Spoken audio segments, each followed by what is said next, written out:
যা আশঙ্কা ছিল তাই সত্যি হচ্ছে। আজ সকালে আমেরিকা এবং তার জারজ সন্তান ইসরায়েল মিলে ইরানের উপরে তাবড়তোড় হামলা চালিয়েছে। 70টার বেশি মিসাইল নিয়ে আমেরিকা এবং তার জারজ সন্তান ইসরায়েল ইরানের উপরে হামলা চালিয়েছে। আর ঠিকই শুনছেন, আজ সকালে খবর পাওয়া যাচ্ছে তেহরানের একটা স্কুলে, একটা গার্লস স্কুলে হামলা, ইসরায়েলের মিসাইল আছড়ে পড়ে এবং সেখানে 51 জন ছাত্রীর মৃত্যু হয়েছে বলে স্বীকার করেছে ইরান সরকার। এই আমেরিকা ইসরায়েল সারা বিশ্বকে জ্ঞান দেয়, এরা মানবতার কথা বলে। 51 জন স্কুল ছাত্রীর মৃত্যু,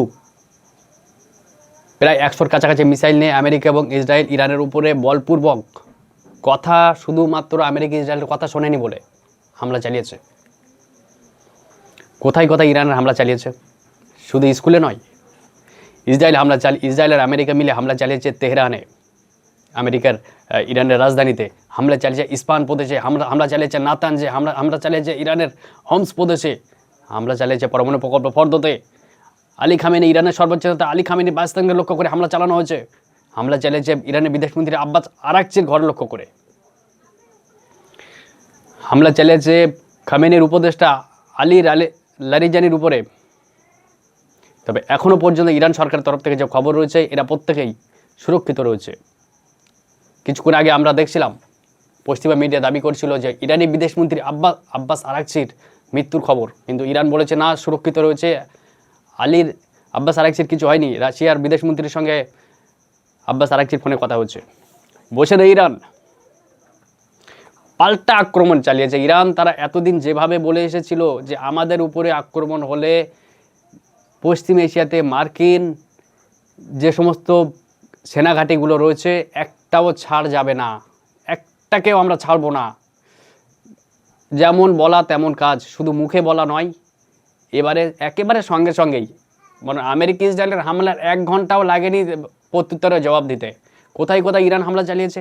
ইরান হামলা চালিয়েছে বাহরাইন, আমেরিকার নেভাল ফোর্সের নেভাল ঘাঁটি রয়েছে যেখানে সমুদ্রে, সেখানে হামলা চালিয়ে 80%-এর বেশি ধ্বংস করে দিয়েছে এই ঘাঁটিটাকে, নেভাল ঘাঁটিটাকে। বাহরাইনে সবচেয়ে বড় ঘাতক হামলা চালিয়েছে ইরানের ক্ষেপণাস্ত্র এই ঘাঁটিতে। হামলা চালিয়েছে কাতারে, হামলা চালিয়েছে আরব আমিরাতে, হামলা চালিয়েছে আরবে, হামলা চালিয়েছে জর্ডানে, হামলা চালিয়েছে কুয়েতে। ইসরায়েলকে লক্ষ্য করে এখনো পর্যন্ত প্রায় 50টারও বেশি মিসাইল ছড়েছে ইরান। কোথায় কোথায় ইসরায়েলে হাইফাকে লক্ষ্য করে মিসাইল ছোড়া হয়েছে।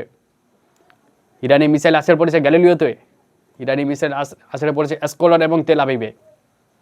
ইসরায়েল অঘোষিত ছুটির দিন এখনও পর্যন্ত সেখানকার পশ্চিম এশিয়াতে দুপুর 3টে বাজে, এখন দুপুরবেলা আক্রমণ, পাল্টা আক্রমণে পশ্চিম এশিয়ার আকাশে যুদ্ধর আশঙ্কা। যুদ্ধ তো শুরুই হয়েছে, বরং চিন্তা রয়েছে সাধারণ নিরীহ মানুষ এখানে কত হাজার মরবে তার কোনো ঠিক নেই, সেটা নিয়ে আমাদের চিন্তা রয়েছে। যেভাবে আমেরিকা ইসরায়েল গায়ের জোরে যুদ্ধ চাপিয়ে দিয়েছে ইরানের উপরে, এবং ইরান যেভাবে প্রত্যুত্তরে জবাব দিচ্ছে, পাল্টা আঘাত করছে, তারা বলে রেখেছে আমাদের উপরে আক্রমণ হলে আমরা ছাড়বো না, আর তারা সেটাই করছে। কিন্তু একসঙ্গে পশ্চিম এশিয়ার 7টা দেশ, যেখানে দেশগুলোকে হয়তো টার্গেট করেনি, কিন্তু টার্গেট করেছিল মার্কিন ঘাঁটি, কাতার, বাহরাইন, জর্ডান, আরব, ইউএই, সংযুক্ত আরব আমিরাত, কুয়েত, একই সঙ্গে ইসরায়েল। এই 7-8টা দেশকে যেভাবে একসঙ্গে টার্গেট করেছে ইরান, তাতে করে রিজিওনাল ওয়ার, ওই ক্ষেত্রে একটা যুদ্ধ পুরো মধ্যপ্রাচ্য যুদ্ধের আগুনে পুড়ে খাক হয়ে যেতে পারে। এত তাড়াতাড়ি থামবে না এই যুদ্ধ। এখনো তো হরমুজ প্রণালী বন্ধ করা বাকি রয়েছে, সবে তো শুরু, কয়েক ঘন্টা। ইরানের মিসাইল, ইরান জানে তাদের প্ল্যানিং পুরো পরিষ্কার প্ল্যানিং, আমি ডুববো কিন্তু তোমাকে নিয়ে ডুববো, আমি একা ডুববো না, সেটাই করেছে বলা মাত্র। আমরা জানি গত 2025 জুন মাসে যখন আমেরিকা মিডনাইট হ্যামার করেছিল ইরান প্রত্যুত্তরের জবাব দিতে, আমেরিকার ঘাঁটিকে লক্ষ্য করে মারতে 18 ঘন্টা সময় নিয়েছিল। 18 ঘন্টা সময় নিয়ে তারপরে কাতারের এয়ারবেসে মেরে হামলা চালিয়েছিল ইরানি মিসাইল।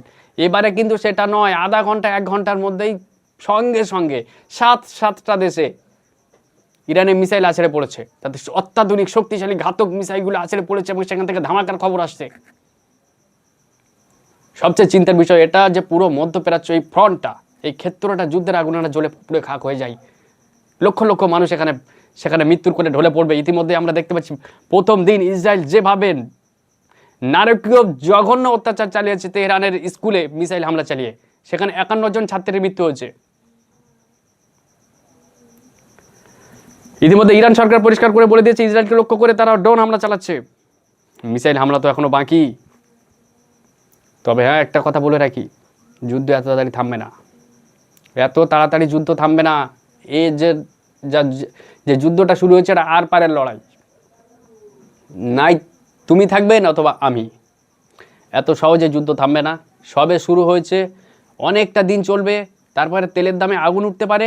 এখন রাশিয়ার বিদেশমন্ত্রী, রাশিয়ার ভূমিকাটা কি সেটা দেখাচ্ছিল অত্যন্ত গুরুত্বপূর্ণ। রাশিয়া, আমেরিকা এবং ইসরায়েল যেভাবে ইরানের উপর হামলা চালিয়েছে, রাশিয়া তার কড়া নিন্দা করেছে যে এটা আন্তর্জাতিক আইনের উল্লঙ্ঘন বলে রাশিয়া জানিয়েছে। একই সঙ্গে রাশিয়ার প্রেসিডেন্ট ভ্লাদিমির পুতিন ইরানের বিদেশমন্ত্রী আব্বাস আরাকচির সঙ্গে ফোনে কথা বলেছে। চীন এবং রাশিয়ার ভূমিকা এক্ষেত্রে অত্যন্ত গুরুত্বপূর্ণ হবে। তারা কি স্ট্র্যাটেজি নেয়, ইরানের পাশে কিভাবে দাঁড়ায়, সরাসরি সৈন্য পাঠাবে নাকি অস্ত্রও দেবে, সেটাই দেখার। সবে যুদ্ধ আজকে শুরু, কাউন্টডাউন শুরু হয়ে গেছে মধ্যপ্রাচ্যের আরও একটা দেশকে ধ্বংসস্তূপে পরিণত করে দেওয়ার। তবে হ্যাঁ, একটা কথা বলে রাখি, ইরান কিন্তু ইরাক নয়, ইরান সিরিয়া বা লিবিয়া নয়। ইরান ডুববে, কিন্তু ও আমেরিকা এবং ইসরায়েলকে সঙ্গে নিয়ে ডুববে। আমেরিকাকে কি করতে পারবে সেটা অন্য কথা। আমেরিকা ইরান থেকে অনেক 12,000 কিলোমিটার দূরে থাকে, কিন্তু ইসরায়েল, ওই আমেরিকার জারজ সন্তান ইসরায়েল, তার অবস্থা কিন্তু খুব খারাপ রয়েছে। মধ্যপ্রাচ্যের এই বিস্ফোরণটাকে যদি উপড়ে ফেলে ইরান মরতে পারে, তাহলে আগামী দিনে অন্তত এই পশ্চিম এশিয়াতে শান্তি ফিরে আসবে। দেখা যাক, আমাদের নজর রয়েছে সেদিকে। ভিডিওটা কেমন লেগেছে আপনারা অবশ্যই জানাবেন। চ্যানেলটা সাবস্ক্রাইব করে সঙ্গে থাকবেন আর নজর রাখবেন, কারণ আমি প্রতি মুহূর্তের আপডেট আপনাদের দিতে থাকবো এই ভিডিওর মাধ্যমে। থ্যাংক ইউ, ধন্যবাদ।